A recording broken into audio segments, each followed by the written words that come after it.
کہ الیشا دمشق میں گیا. مجھے اس کی واضح وجہ معلوم نہیں جس کے سبب الیشا دمشق گیا، لیکن اگرچہ رول قدس ہمیں اس کے وہاں جانے کی وجہ نہیں بتاتا، لیکن ہم یہ عکس کر سکتے ہیں کہ اس کی وجہ ایک پرانا کام تھا، جیسا کہ ہم نے پہلے کہا کہ ایلیا نے الیشا کو مسح کیا اور اب حزائل کو مسح کرنے کا وقت آ گیا تھا. لہٰذا جب بن حدد بادشاہ بیمار ہو گیا تو اس نے حزائل کو، جو غلبہ اس کے نابین یا فوجی سرداروں میں سے ایک تھا، الیشا کے پاس ایک بڑا تحفہ دے کر بھیجا. اس نے 40 اونٹوں اور سامان لاد کر اسے دمشق کو بھیجا، جس میں ہر اچھی چیز موجود تھی. اور در حقیقت میں خدا کے کلام میں سے ہر انسان کے ضمیر کے لیے پیغام بھیجنا چاہتا ہوں. خدا کو کبھی بھی آپ دھوکہ نہیں دے سکتے، اور نہ تحفوں سے، نہ ہی میٹھی میٹھی باتوں کے ساتھ. خدا کے بارے میں کچھ اچھی اچھی باتیں کہہ کر اسے راضی کر لینا ناممکن ہے، یا اسے راضی کرنے کے لیے میں اسے اپنی لیاقت سے زیادہ دوں، اور یا میں اسے غریبوں میں تقسیم کرتا ہوں. یہ برکت حاصل کرنے کا طریقہ نہیں ہو سکتا. پس آرام کے بادشاہ بن حدد نے سوچا کہ وہ ان سستی چیزوں کے ذریعے الیشا کے ہاتھ کو حرکت دے سکتا ہے، جو کہ خدا کے ہاتھ کی ترجمانی کرتا ہے. اور الیشا نے اسے جواب دیا اور آیت 10 میں کہا، تو ضرور شفا پائے گا. تو بھی خداوند نے مجھ کو یہ بتایا ہے کہ وہ یقیناً مر جائے گا. یعنی وہ مرے گا، لیکن اس بیماری کی وجہ سے نہیں، وہ مرے گا لیکن کسی اور وجہ کے ساتھ. لیکن یہ الفاظ کہ تو شفا پائے گا لیکن پھر تو مر جائے گا، یعنی وہ مرے گا لیکن اس بیماری کی وجہ سے نہیں، وہ مرے گا کسی اور وجہ کے ساتھ. وہ مرے گا لیکن کسی اور وجہ سے. جی، کسی اور وجہ کے ساتھ. یہ بیماری اس کی موت کی وجہ نہیں ہوگی، تو پھر کیا وجہ ہوگی؟ ہم آیت 15 میں پڑھتے ہیں، اور دوسرے دن ایسا ہوا کہ اس نے اسے بالا پوش کر لیا اور اسے پانی میں بھگو کر اس کے منہ پر تھان دیا، اور ایسے وہ مر گیا. دراصل یہ دیکھا جائے تو یہ موٹا کپڑا ایک سخت اسپنج کی طرح ہے، جسے اس نے پانی میں بھگویا تھا اور اس کے منہ پر تان دیا تھا. اسے مارا گیا. حزائل نے اسے دم گھونٹ کر مار دیا. اور اس میں حزائل کے بارے میں الیشا کی پیشن گوئی یہ تھی کہ وہ اس کی طرف ٹکٹکی باندھ کر اس کو دیکھتا رہا. اس کا مطلب ہے کہ خدا کا بندہ عمر رسیدہ ہو گیا تھا، لہٰذا اس نے بصیرت امیز نظروں سے اس کی طرف دیکھا کہ حزائل شرمندہ ہوا، اور پھر الیشا رویا. اور حزائل نے کہا، میرا خداوند کیوں رو رہا ہے؟ پس اس نے اسے مستقبل کے بارے میں بتایا، اور ان چیزوں کے بارے میں بتاتا ہوں جو یہ شریر شخص خدا کے لوگوں کے ساتھ کرے گا. پس خداوند نے ایلیا کو حزائل کے عدالتی عمل کے بارے میں جو الفاظ دیے وہ پورے ہوئے. اور خدا کے کلام کی ہمیشہ تصدیق ہوتی ہے، بلکہ خدا سچا ٹھہرے اور ہر انسان جھوٹا. اب وقت ہوا ہے کہ ہم یہاں پر ایک چھوٹا سا وقفہ لیں. وقفے کے بعد ہم مہمانوں کے سوالات کے ساتھ حاضر ہوں گے. ہمارے ساتھ رہیے.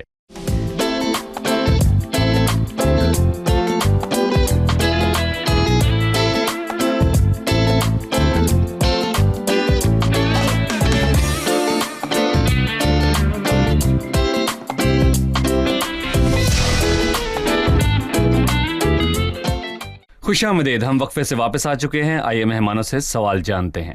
جی، سوال کیجیے. دوسرے سلاطین کے 8ویں باب کی 26ویں آیت میں اس نے کہا، اکسیا 22 برس کا تھا جب وہ سلطنت کرنے لگا، اور اس نے یروشلم میں 1 برس سلطنت کی.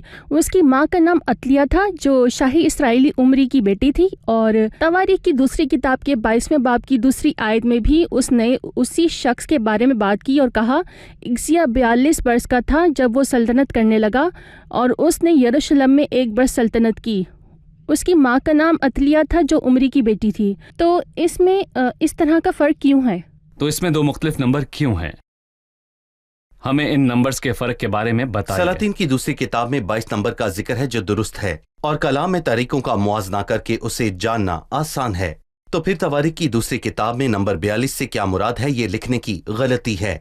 کیونکہ یہاں پر میں یہ کہنا چاہوں گا کہ قدیم یونانی اور عبرانی زبان میں حروفی نمبرز کی نمائندگی کرتے تھے، تو کاپی کرتے وقت یہ ممکن تھا کہ وہاں نمبر نہ ہو۔ جی، وہاں نمبر نہیں تھے بلکہ حروف تہجی تھی، لہٰذا اس میں غلطی ہو سکتی ہے، اور یہاں بھی یہی کچھ ہوا۔ پس سلاطین میں جو لکھا ہے کہ وہ 22 سال کی عمر میں بادشاہ بنا، بالکل درست ہے۔ یہ کسی بھی طرح سے پیش گوئی کی قدر کو کم نہیں کرتا، اور نہ ہی اس سے سچائی کو کوئی فرق پڑتا ہے۔ اور میں کہوں گا کہ کسی بھی طرح سے کلام خدا کی سچائی پر فرق نہیں پڑتا، کیونکہ میں کہوں گا کہ آج تک کوئی بھی ایسی کتاب نہیں چھپی جس میں کتابت کی غلطیاں نہ ہوں۔ یہ کاپی کرنے والے کی غلطی ہے، انسانی غلطی ہے، یہ انسانی غلطی ہے، نہ کہ پیش گوئی کرنے والے کی۔ لہٰذا یہ مسئلہ اصل سے نقل کرنے میں تھا۔ بالکل، کیونکہ ہمیشہ مسئلہ ایک سے دوسری کاپی بنانے میں آتا ہے۔ چلیے ناظرین کو سمجھاتے ہیں کہ یہ کیسے ہوا کرتا تھا۔ الہام کے مصنف یا الہام کے لکھنے والے کی ایک اصل کاپی تھی، اور الہام کے رابطہ کار نے اصل کاپی لکھی، لیکن ان کاپیوں کو صدیوں اور زمانوں تک محفوظ رکھنے کے لیے وہ ان کو کاپی کرتے تھے۔ وہ ایک کاپی سے دوسری کاپی بناتے تھے، اور وہ انہیں تماروں اور جانوروں کی کھالوں پر لکھتے تھے، اور وہ خراب ہو جاتے تھے۔ وقت کے عوامل تبدیلی کا سبب بنتے ہیں، اس لیے وہ خراب ہو جاتے تھے۔ لہٰذا یہ ممکن ہے کہ اصل سے کاپی کرتے ہوئے حرف آر حرف ڈی کی طرح دکھائی دیتا ہو۔ بس اس کے بعد جو کاپیاں آئیں وہ یہ ہیں جن میں اختلافات ہیں، لیکن اصل کاپی غلطی کے بغیر ہے، کیونکہ یہ خدا کی طرف سے ایک الہام ہے۔ بالکل، کیا ایسا ہی بالکل ہے؟ آپ دونوں کا شکریہ۔ اب وقت ہے کہ مہمانوں سے جانیں کہ انہوں نے کیا سیکھا۔ ہمیں بتائیے کہ کس نے یاہو اور حزائیل کو مسح کیا؟ ایلیا نے کیا جسے خداوند نے کہا تھا، یا الیشا نے؟ ہم پہلے سلاطین کے 19ویں باب میں پڑھتے ہیں کہ خداوند نے ایلیا کو 3 لوگوں کو مسح کرنے کے لیے کہا، لیکن ایلیا نے وہ سبق سیکھا جو خداوند اسے سکھانا چاہتا تھا، اور وہ سبق فضل کا سبق تھا، اور یہ ایلیا اور اس کی خدمت کے لیے ایک نیا سبق تھا۔ جی ہاں، پس اس نے محسوس کیا کہ وہ فضل کے شخص الیشیا کے ساتھ یاہو اور حزائیل کو مسح نہیں کر سکتا جو سزا کے لیے مقرر کیے گئے تھے۔ بس اس نے صرف الیشیا کو مسح کیا، اور پھر الیشیا نے ان دونوں کو۔ صحیح۔ بن حدد بادشاہ جب بیمار تھا تو الیشا نے اسے کیا کہا؟ اس کے ساتھ کیا ہونے والا ہے؟ کیا وہ شفا پائے گا یا مر جائے گا؟ اس نے اس سے کہا تو ضرور شفا پائے گا، اور پھر اسی آیت میں اس نے کہا وہ یقیناً مر جائے گا، اور اس سے ہم سمجھتے ہیں کہ وہ اپنی بیماری سے شفا پائے گا لیکن پھر کسی اور وجہ سے مر جائے گا۔ اور تب یہی ہوا جب حزائیل نے ایک موٹا کپڑا پانی میں بھگویا جو ایک سوکھے اسپنج کی طرح تھا، جو اس نے اس کے منہ پر رکھا، پس وہ مر گیا، لیکن اس بیماری کی وجہ سے نہیں۔ صحیح، شکریہ۔ خدا آپ سب کو برکت دے۔ خدا کے خادمین کا بھی شکریہ۔ بہت اگلے شکریہ۔ پروگرام میں پھر ملاقات خدا آپ کو ہوگی۔ برکت دے۔ ناظرین اگلے پروگرام میں پھر ملاقات ہوگی۔ خدا آپ کو برکت دے۔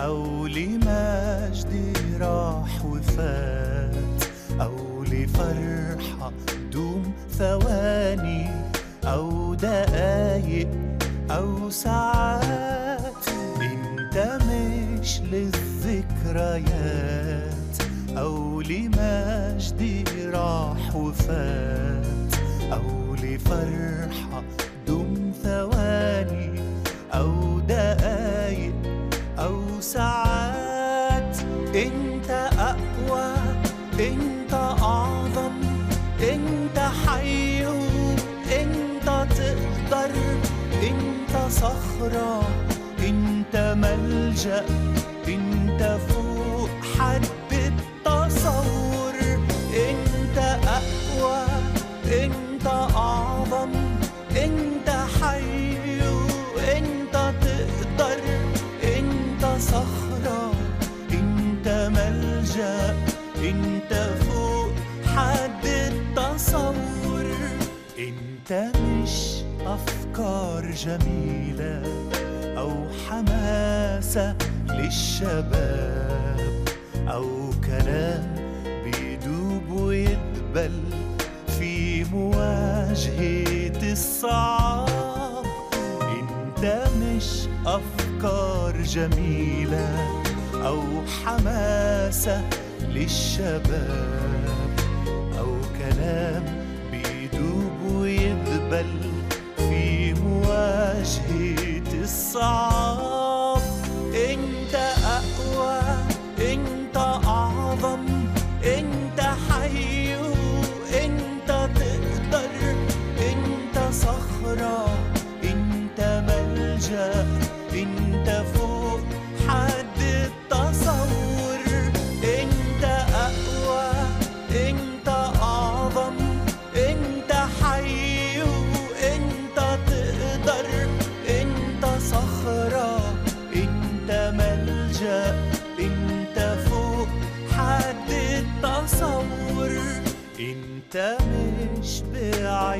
هناك أو لوحدك في سماك. انت مجدي في وسطنا، سور حماية من الهلاك.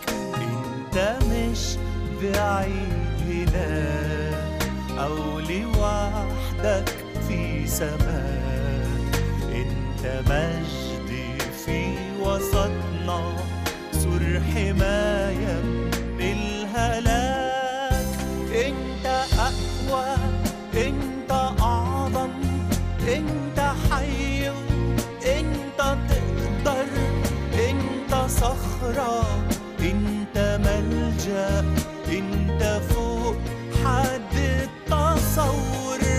انت أقوى، انت أعظم، انت حي، انت تقدر، انت صخرة، انت ملجأ، انت فوق حد.